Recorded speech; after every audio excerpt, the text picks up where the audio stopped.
Hello everybody. I wanted to start doing some crafts because it's getting to that season to where I feel like crafting a lot. It really happens more this time of year into the darker months. I don't know why. I guess maybe the spring and the summer I'm outside more. I don't know. I do dabble in a few things during that time, but not as much. So I had found 3 of these hanging plaques at a thrift store, and you can see here they were $1 a piece.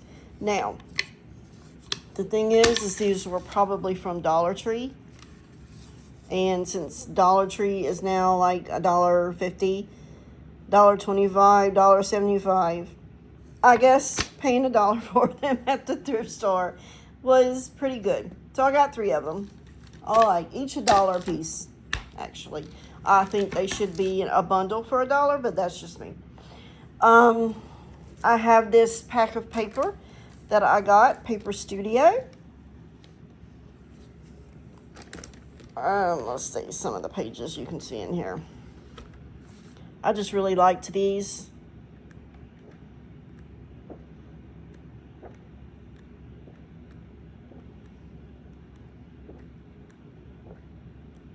I've already done a few things with some of these. I wish I could find a book of a whole bunch of different types of mushrooms.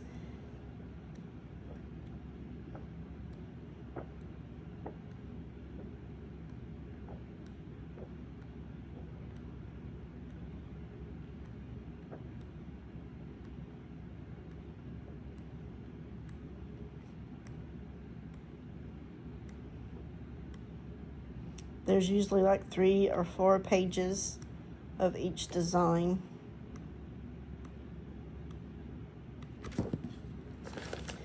Um, 20 designs, 3 each. And of course this was 40% off. It wasn't that.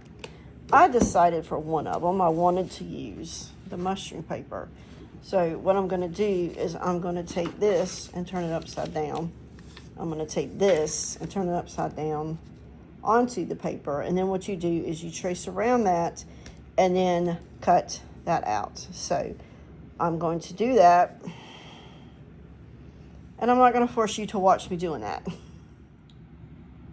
Okay, so I've cut it out, and what I'm going to do is try a method that I have not tried yet. But what I'm going to do is I'm going to take this Mod Podge and coat the front of this plaque really well with it, generously, and then I'm going to let that dry.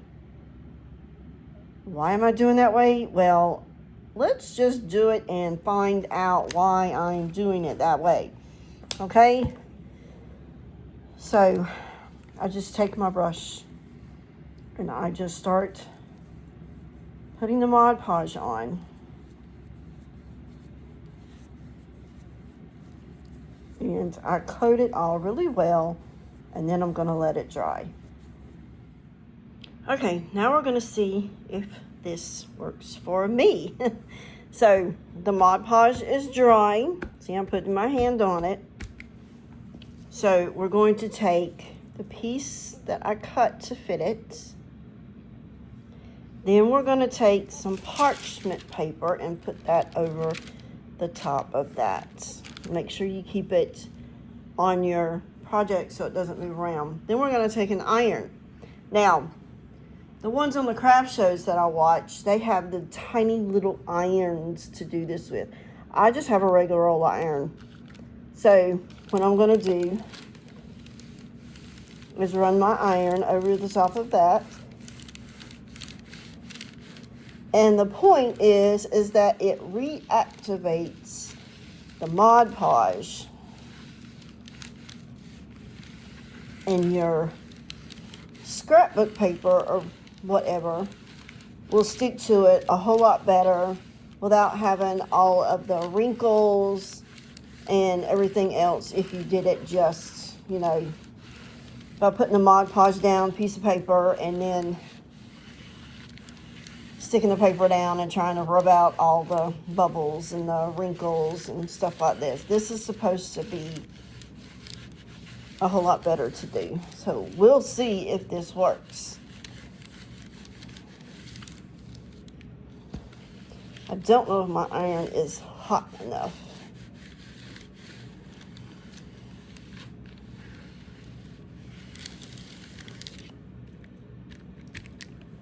We'll just check that and see what it's doing. Oh, hey, y'all. It worked. Oh, my gosh. And look, no wrinkles, no bubbles, nothing. Now, our edges, we want those to be a little bit more flush to the project. So let's see if I've got what I need to show you that trick. So the trick is a nail file. Now, if you have sandpaper or if you have a finger sander, they call it, that will work just fine. I have 3 different ones here.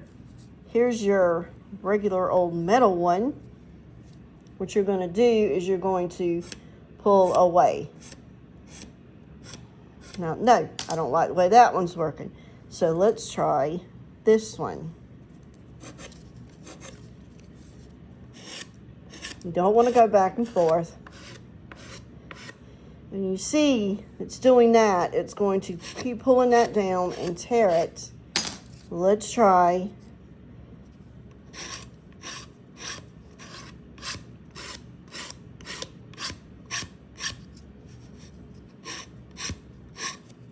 This one's kind of flimsy. But you just keep doing like this. You don't go the other way. And you don't go back and forth. You just keep doing like that.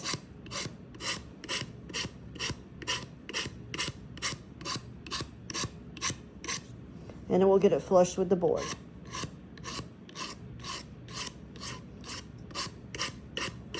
Just like that. I don't know whether you can, here, see it that way. Still can't. Okay, let's see if you can see you see the white paper? A little bit of white paper there. It's not over here. See the white paper? The little tiny line? It's not over here. So, that's how you finish off that. And then what you can do is you can take another coat of Mod Podge and put it over the top of that to seal it.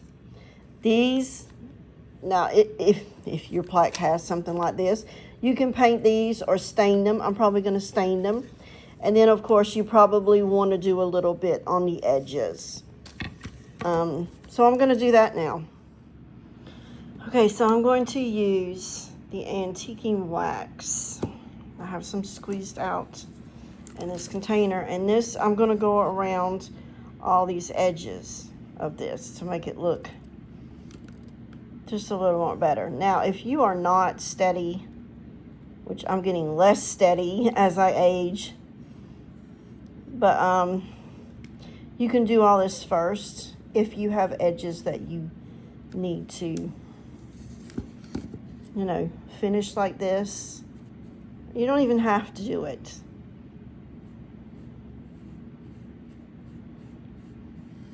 But see, I'm just going around the edges with that. And then when I get to the beads, I can turn this over so that I don't mess up the front. And I'm just going to not do anything particular. You're going to get messy if you do this, especially if you're me.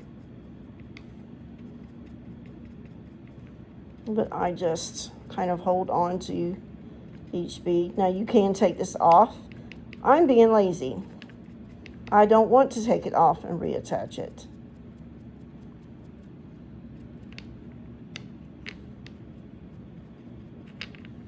Right there, you can see just staining the bead. So I'm going to do all of these and finish the sides and then show you the end product.